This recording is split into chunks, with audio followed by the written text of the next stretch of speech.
जिस दिन नीतीश कुमार खत्म हो गए ना, भाजपा वहां पूर्ण बहुमत की सरकार बनाएगी। लिख ले, कोई गलतफहमी न पाले।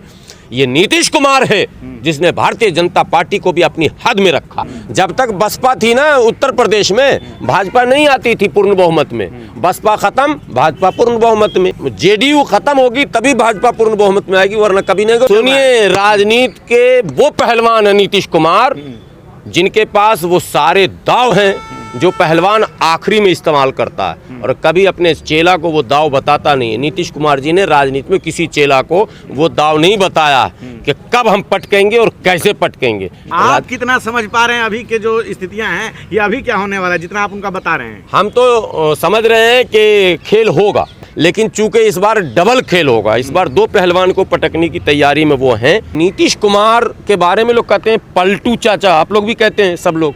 वो पलटू चाचा नहीं है, वो पटकू चाचा है। वो पलटते कभी नहीं है, वो पटकते हैं। अरे कितनी बार तो पलटे नहीं है, पटके हैं। जब जरूरत पड़ी, उनको लगा कि कोई हम पर हावी हो रहा, तो वो उठा के धोबिया पाट देते हैं, पटक सीधा। वो पटकू चाचा हैं। और ये लिखिएगा थंबनेल में कि पलटू चाचा बोलना बंद करो, पटकू चाचा उनका नाम रखिए।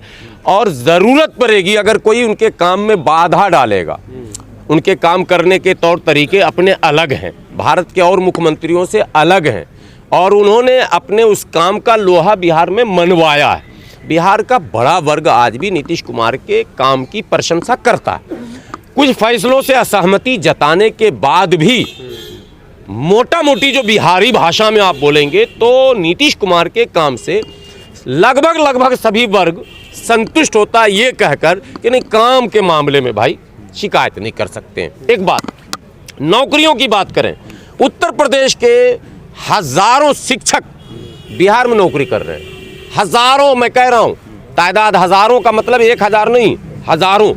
ये बिहार में जो नौकरी मिली है, क्रेडिट भले वो तेजस्वी जी ज़बरदस्ती ले रहे हैं कि हम जब आए तब हुआ, लेकिन ये सारा रोड मैप जो है वो नीतीश कुमार जी का बनाया हुआ। कोई वर्ग नहीं है जिसको उन्होंने अछूता रखा हो। विकास की जो गंगा जिसको कहते हैं, वो अगर बहाई है तो वो गांव का सुदूर इलाका क्यों ना हो, वहाँ भी वो दिखता है कहीं ना कहीं। कोई अछूत कहीं नहीं रहा। मसीहा लालू यादव को कहा जाता है अमीरों के मसीहा हैं, अरबों खरबों रुपए के जमाखोर हैं, और जेल की यात्रा करके आए हैं। अभी हाल फिलहाल ही घोटाला करके, अब तो खैर रिटायरमेंट का समय तो नीतीश कुमार का हो गया है। नीतीश कुमार देखिए ना, अभी भी सारे चैनल पे नीतीश क्यों चल रहे हैं? बस एक बार दिल्ली आए, पटना गए, एक बार लालू जी को फोन किए, बस हो गया। टीवी में सब खबर पीछे, नीतीश आगे। नीतीश जी से आप लोगों का कोई क्या गठबंधन हुआ? क्या आप उनका बड़ा पक्ष ले रहे हैं? नहीं, सच नहीं। मेरा नाम हाफिज गुलाम सरवर है। मेरा किसी से गठबंधन हो या नहीं हो, कोई मेरा सगा भाई क्यों ना हो, या मैं जिस पार्टी में रहूं वही पार्टी गलत क्यों ना कहे, मैं गलत को गलत और सही को सही कहता हूं। नीतीश कुमार बेदाग, परिवारवाद से अलग, पूंजीवाद से अलग, जातिवाद से अलग, सांप्रदायिकवाद से अलग, उसकी अपनी एक अलग राजनीति, एक अलग क्वालिटी डेवलप किया नीतीश कुमार ने। नो डाउट आप कुछ भी विरोधी होकर कह सकते हैं, वो आपको अधिकार है। तो जिस गठबंधन का वो हिस्सा है, वो गठबंधन, यही तो कमाल का खेल है। यही तो बड़ा असहज हो गए हैं, कुछ बोल नहीं रहे हैं। अब सुनिए, यही कमाल है। बिहार में अगर सांप्रदायिक शक्तियों को किसी ने रोक रखा है आज तक, तो ये श्रेय नीतीश कुमार को जाएगा। जिस दिन नीतीश कुमार खत्म हो गए ना, भाजपा वहां पूर्ण बहुमत की सरकार बनाएगी। लिख ले, कोई गलतफहमी न पाले। ये नीतीश कुमार है जिसने भारतीय जनता पार्टी को भी अपनी हद में रखा है। ये नीतीश कुमार है, मैं कह रहा हूं इस बात को। मैं उस पार्टी में नहीं हूं। और कहा यह जा रहा कि भाजपा ने नीतीश जी को हाईजैक कर लिया है, इसलिए कुछ बोल नहीं पा रहे। नीतीश को कोई हाईजैक, कोई भाजपा आएगी बिहार में? नहीं आएगी। ये आज आपको बता दे रहा हूँ। जब तक बसपा थी ना उत्तर प्रदेश में, भाजपा नहीं आती थी पूर्ण बहुमत में। बसपा खत्म, भाजपा पूर्ण बहुमत में। जब जेडीयू खत्म होगी तभी भाजपा पूर्ण बहुमत में आएगी, वरना कभी नहीं। अगर जेडीयू को खत्म करने की साजिश चली जा रही थी तो नीतीश कुमार ने अपना एक रूप दिखाया, वही रूप जिस रूप को देखकर अच्छे के पसीने छूट जाते हैं। बस वो रूप ही तो अभी दिखाया था नीतीश कुमार ने, अभी कुछ किया कहाँ? कोई बयान दिया क्या? वो पुरनका बयान सब लोग चला रहे हैं, टीवी वाले भी, यूट्यूब वाले भी। पहले वाला कि मैं जा रहा हूँ इस्तीफा देने, वही वायरल हो रहा। कुछ अभी उन्होंने मीडिया से नहीं कहा, उन्होंने सिर्फ एक रूप दिखाया। अटल जी को सच्ची श्रद्धांजलि तभी मिलेगी जब भाजपा की वहाँ सरकार मिल जाएगी, बन जाएगी। वहाँ के उप मुख्यमंत्री कह रहे हैं, तो क्या क्यों नहीं आप? कहेंगे? लीजिए, भाजपा उनकी पार्टी, तो क्यों नहीं तो कहेंगे? उन्हीं के मेरी साथ पार्टी है, सहयोगी मैं सोचता हूँ मेरे पार्टी का सरकार बन जाए। सहयोगी में तो जेडीयू है ना उनके। अरे भाई, सहयोगी से क्या होगा? हर पार्टी को यह अधिकार है बोलने का कि मेरी इच्छा है कि मेरी सरकार बन जाए, मेरे बड़े नेताओं को यही श्रद्धांजलि होगी। मैं तो कहता हूँ अब मेरे माता और पिता की आत्मा को भी खुशी तब मिलेगी जब मैं भी केंद्र में मंत्री बन जाऊंगा। तो ये कोई बुरी बात है क्या? हर आदमी की इच्छा है। तो इस बयान लोग के ये साथ कयास जेडीयू लगा कैसे रहे हैं सहज कि- रहेगी? नहीं, इस बयान के साथ जेडीयू कैसे सहज रहेगी? इसीलिए तो रूप उन्होंने दिखाया, उन्होंने एक रूप दिखाया है। जब आरजेडी ने अपना प्रभाव बढ़ाया और इन्हें लगा कि आरजेडी हमें हानि पहुंचा सकती है या काम में बाधा डाल सकती है, तो एक रूप दिखाया। आपने कहा पलट गई, पलट नहीं गए, आरजेडी को उन्होंने पटक के बोला कि अब तू नहीं आएगा जब तक मैं नहीं रहूंगा, चाचा से भतीजा आगे मत बढ़ियो। अब इस बार भाजपा को भी उन्होंने पटक के कह दिया कि सुन ले भाई, रहना तो मेरी शर्तों पर, मेरी शर्त नहीं तो सरकार नहीं। तो ये तो कमाल की पॉलिटिक्स है। भारत में इकलौते ऐसे पॉलिटिशियन हैं जिनकी 40, 42, 45 सीट है और 85, 87 सीट वाले भारतीय जनता पार्टी को पीछे लाइन में वो खड़ा रखे हुए हैं और 75 सीट वाले आरजेडी को भी पीछे रखे हुए थे। तो ये कला सब में नहीं पाई जाती है, तो ये नीतीश कुमार में पाई जाती है। आप बीजेपी को पटकनी देंगे अगर वो पटकनी चाचा ये है ही इनके पास जो क्या ये इस बार पटकनी देने वाले हैं अभी कुछ दिनों के अंदर? राजनीति, सुनिए, राजनीति के वो पहलवान है नीतीश कुमार जिनके पास वो सारे दाव हैं जो पहलवान आखिरी में इस्तेमाल करता है और कभी अपने चेला को वो दाव बताता नहीं है। नीतीश कुमार जी ने राजनीति में किसी चेला को वो दाव नहीं बताया कि कब हम पटकेंगे और कैसे पटकेंगे। आप देखते रहिए, इब्तिदाए इश्क में रोता है क्या, आगे आगे देखिए होता है क्या। जो तारीफ नहीं कर रहे हैं नीतीश कुमार की, वो अचानक तारीफ करने लग जाएंगे, ऐसा भी हो सकता है। और जो नीतीश कुमार की तारीफ कर रहे हैं वो अचानक उनके खिलाफ बोलने लग जाएंगे, ऐसा भी हो सकता है। लेकिन नीतीश कुमार जब तक जीवित हैं, बिहार के सर्वमान्य सर्वस्वीकार वो लीडर हैं और जब तक जीवित है लीडर रहेंगे। लालू की बात को आप भी मानते हैं कि नीतीश के पेट में दांत है?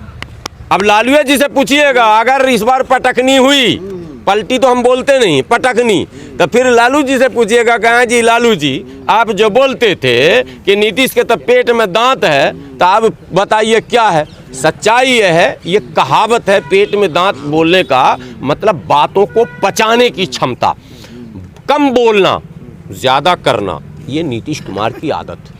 गंभीर हो जाना, कुछ नहीं बोलना। अगर उनके साथ रहने वाले लोगों को पता है, उनकी आंख से वो समझ लेता कि इस बार मुख्यमंत्री जी ये फैसला लेने वाले हैं।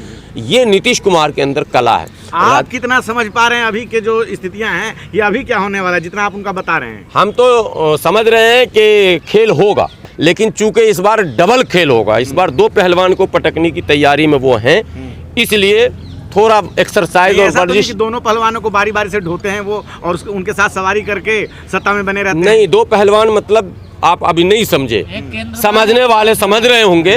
उनके निशाने पर इस बार दोनों अगर एक जगह वो पटकेंगे तो ईडी सीबीआई उनके पीछे पड़ जाएगी। इसलिए वो इस बार वर्जिश ज्यादा कर रहे हैं, खुराक ज्यादा ले रहे हैं कि मुझे ऐसी पटकनी देनी है कि दोनों तरफ दोनों खाने। इसलिए छात्र पिट रहे हैं और चुप। अरे छोड़िए ना, छात्र का अलग मुद्दा को। आंदोलन में जब राजनीति कीजिएगा तो पिटवे कीजिएगा, नेता को क्यों घुसा रहे हैं आंदोलन में?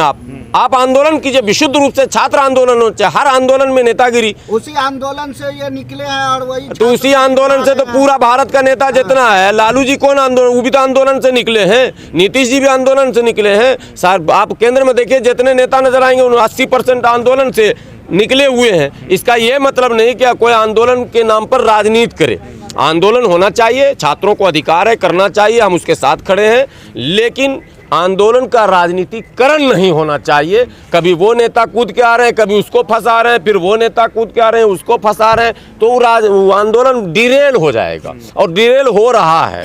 इसलिए समय रहते इसको शुद्ध आंदोलन का रूप दीजिए और मुख्यमंत्री जी को बात करना चाहिए स्वयं छात्रों से, वो करेंगे। बहरहाल मैं सरकार के काम से हमारा क्या लेना देना, हम लोग टिप्पणी कर सकते हैं और कुछ नहीं कर सकते हैं, तो बात तो करनी चाहिए सरकार को। लेकिन ये सवाल जो आपका है पलटने वाला, ये आंदोलन से अलग है, इसका आंदोलन से कोई संबंध नहीं है। हो सकता है कि वो लोग जिनको ये लग रहा होगा कि इस बार हमें पटक नहीं देंगे, कहीं वही ने आंदोलन खड़ा करके घेरे हुए हैं उनको कि जब तक आंदोलन रहेगा तो अस्थिर सरकार को नहीं कर सकते हैं, रुकना मजबूरी है, कुछ पॉलिसी बना रहे होंगे, कुछ योजना बना रहे होंगे। देखिए सब धुरंधर हैं, सब धुरंधर। आपको पता है दिल्ली में भी एक चाणक्य बैठे हैं ना भाई, सब धुरंधर हैं, तो सब अपना अपना लगाए हुए हैं, साम दाम दंड भेद उछल कूद सबका चल रहा, लेकिन अंतोगत्वा पटकने में कामयाब नीतीश कुमार ही होंगे, ये मैं फाइनली। नीतीश कुमार दिल्ली का दौरा करके गए, प्रधानमंत्री से मुलाकात के मूड में आए थे, लेकिन प्रधानमंत्री ने वक्त नहीं दिया। उधर स्टूडेंट जो है सड़कों पर हैं, क्या चल रहा है बिहार में ये? देखिए स्टूडेंट सड़कों पर हैं वो तो ठीक है, छात्रों को तो अपनी मांग को लेकर सड़क पर आना ही चाहिए, लेकिन उन छात्रों के आंदोलन का जो राजनीतिकरण हो रहा वो ठीक नहीं है।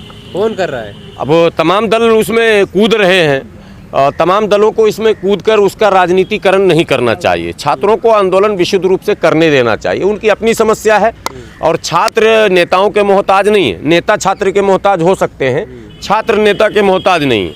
लेकिन लगातार 3 दिनों से बिहार में ये देखा जा रहा है कि हर पार्टी वाले ये चाह रहे हैं कि इस आंदोलन को हाईजैक कर लूँ, इससे छात्रों का नुकसान होगा। तो एक तो मेरी विनती है छात्र के तमाम संगठनों से कि आप इन राजनेताओं को अपने मंचों से जितनी जल्दी हो दूर करें। यदि वास्तविक मांग आपकी है मांग तो वास्तविक ही है, लेकिन अगर आप राजनेताओं को इस तरह से मंच पर लाएंगे, उनके नेतृत्व में आगे चलेंगे तो काम नहीं होगा, क्योंकि राजनेता का मामला वैसे ही है, जैसे अदालत में तारीख पे तारीख होता है वैसे राजनेता भी मामले को फंसाते हैं, बनाते नहीं। अब तक यही देखने को मिला। एक दूसरी बात यह कि आपने कहा कि नीतीश कुमार जी दिल्ली आए, प्रधानमंत्री जी से मिलने के मूड में थे। ये सब देखिए कुछ ना नैरेटिव सेट किया जाता। नीतीश कुमार इस वक्त भारत में सबसे अनुभवी और परिपक्व नेता